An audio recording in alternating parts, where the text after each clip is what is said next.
आगे भी खिंच सकता है। न्यूज 360 में अब खबर लखनऊ से, जहां रोहिंग्या और बांग्लादेशी घुसपैठियों के खिलाफ प्रशासन का एक्शन तेज हो गया है।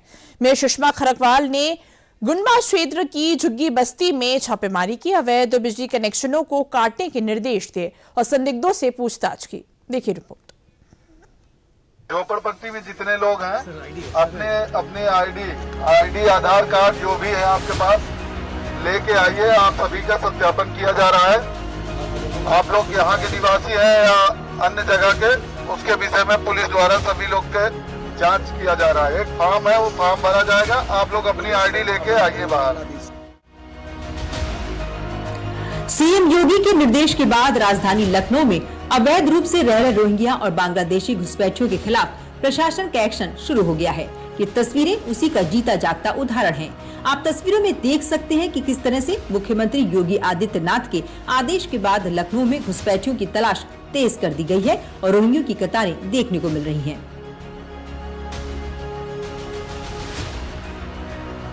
दरअसल यूपी पुलिस और दूसरी सुरक्षा एजेंसियां लखनऊ में अवैध ढंग से रह रहे रोहिंग्या और बांग्लादेशियों की तलाश में जगह जगह तलाशी अभियान चला रही हैं। इस दौरान डालीबाग की बस्ती में अभियान चलाया गया, जहां से भारी संख्या में घुसपैठिए मिले।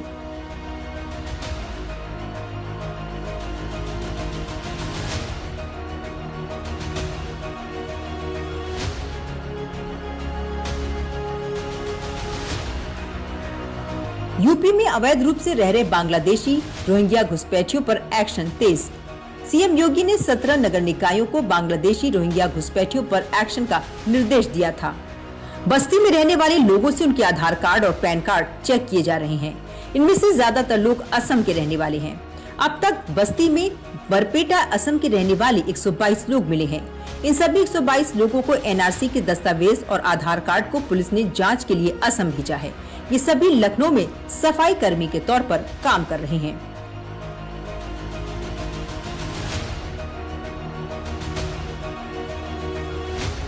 दरअसल यूपी में अवैध रूप से बसे घुसपैठियों पर योगी सरकार लगातार प्रहार कर रही है और सीएम योगी ने विदेशी नागरिकता वाले अवैध रूप से भारत आए लोगों को बिना देरी किए सत्यापित करने के ठोस कदम उठाने के निर्देश दिए थे। इसके तहत अब उन घुसपैठियों पर सीधे गाज गिर रही है जो विदेशी हैं और अवैध तरीके से यूपी के अलग अलग हिस्सों में घुसपैठ कर रहे हैं।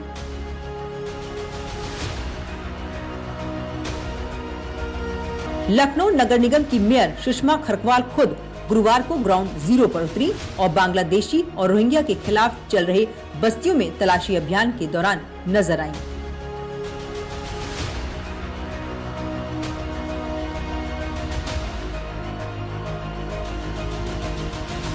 सीएम के निर्देश के बाद लखनऊ की मेयर सुषमा खरकवाल खुद ही बांग्लादेशी और रोहिंग्यों को ढूंढने निकली।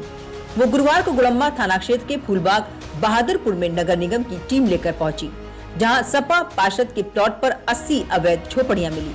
मेयर के पहुंचने की भनक लगते ही झोपड़ियों में मौजूद पुरुष वहां से भाग गए थे, जिसके बाद वहां केवल महिलाएं बची जो उन्हें कोई भी कागज नहीं दिखा सकी। इसके अलावा झोपड़ियों में बिजली के कनेक्शन तक दिए गए थे। झोपड़ियों के अंदर टीवी और फ्रिज भी रखे थे और मौके पर अवैध तरीके से कूड़ा ढुलाई करने वाली ठेली और कबाड़ बरामद हुआ है।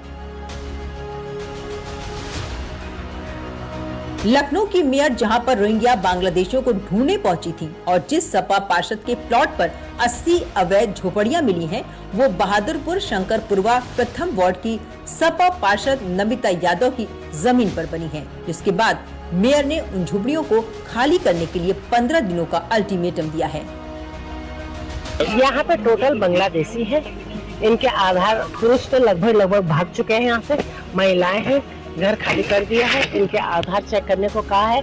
यहाँ जितने ठेलियाँ हैं सब मैंने नगर निगम को कहा कि सब ठेलियाँ ले जाए और खाली करें। 15 दिन का मैंने इनको समय दिया है। 15 दिन के अंदर अंदर आप खाली करें। नहीं दिखा, 1-2 लोग दिखा पाए, बाकी कोई दिखा नहीं पाए। नहीं हटते जा रहे हैं। देखिए हमारे संसाधन, हमारी नौकरियाँ, हमारे बच्चे जो नौकरियाँ करेंगे वो ये कर रहे हैं। हमारा बिजली, हमारा पानी ये इस्तेमाल कर रहे हैं, इसलिए इनको बाहर करा। बिल्कुल पिछले साल हुआ था। ये अपने दिन भर घूमते हैं और शाम को चोरी करते हैं। इसके अलावा लखनऊ के गाजीपुर थाना क्षेत्र के लवकुश नगर में भी गुरुवार को पुलिस टीमों ने करीब 200 झोपड़पट्टियों में रह रहे लोगों के दस्तावेज खंगाले। इस दौरान पुलिस ने बस्ती में रह रहे लोगों से बातचीत की और आधार कार्ड और अन्य दस्तावेजों के जरिए वेरिफिकेशन किया। इसके बाद पुलिस ने इस अभियान को लेकर बताया कि इस तरह के अभियान लगातार चलते रहेंगे।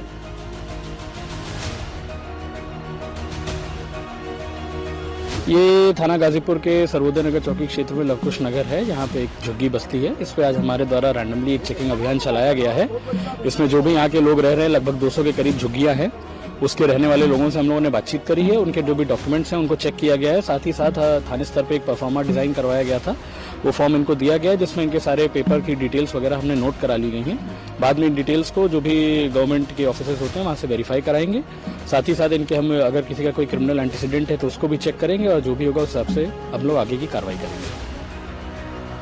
गृह मंत्री अमित शाह ने पिछले महीने ही गुजरात की धरती से घुसपैठियों को जड़ से खदेड़ने का प्रण लिया था। इसके बाद गृह मंत्री के इस बयान को याद करते हुए यूपी के डिप्टी सीएम केशव प्रसाद मौर्य ने भी यूपी में लिए जा रहे घुसपैठियों के एक्शन पर उन्हें वापस उनके देश भेजने को कहा। देखिए, घुसपैठियों के लिए भारत हो या उत्तर प्रदेश हो या देश का कोई राज्य हो, कोई धर्मशाला नहीं है। उनका पता लगाया जाना चाहिए। जिस देश से वो घुसपैठी आए उस देश में उन्हें वापस भेजा जाना चाहिए। और माननीय देश के गृह मंत्री जी ने स्पष्ट कहा है कि हम देश के अंदर जो घुसपैठी उनको नहीं मानेंगे जो बांग्लादेश से, पाकिस्तान से हिंदू आए हैं, सिख आए हैं, बौद्ध आए हैं, जैन आए हैं, ईसाई आए हैं। लेकिन अगर कोई मुस्लिम घुसपैठी आया है, रोहिंग्या आया है, तो उसका पता करेंगे और उसके खिलाफ कार्रवाई करेंगे और उसको उसके देश में वापस भेजेंगे।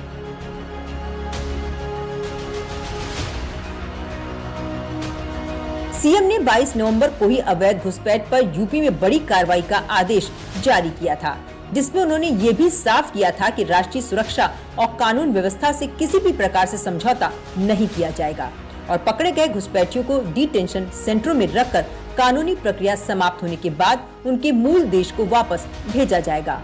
अब आखिर डिटेंशन सेंटर है क्या और जहां अवैध घुसपैठियों को रखा जाएगा उसे भी समझते हैं। डिटेंशन सेंटर उस जगहों को कहते हैं जहां अवैध तरीके से देश में घुसने वाले विदेशी लोगों को रखा जाता है। ये वो लोग होते हैं जो भारत में रहते हैं लेकिन यहाँ के नागरिक नहीं हैं।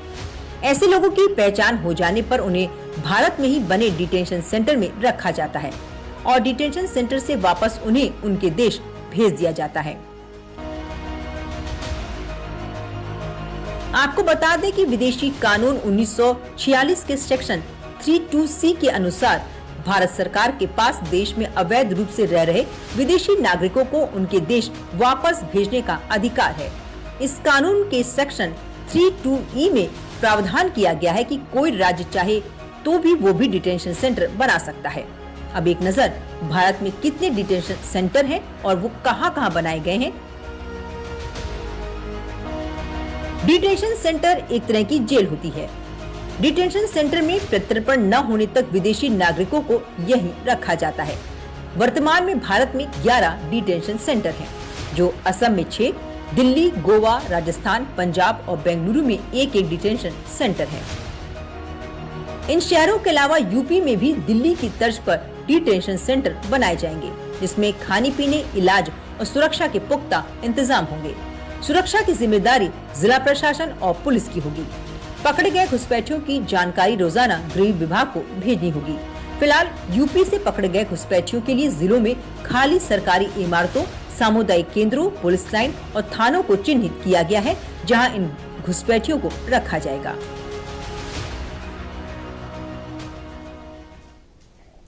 न्यूज 360 में अगली खबर यूपी के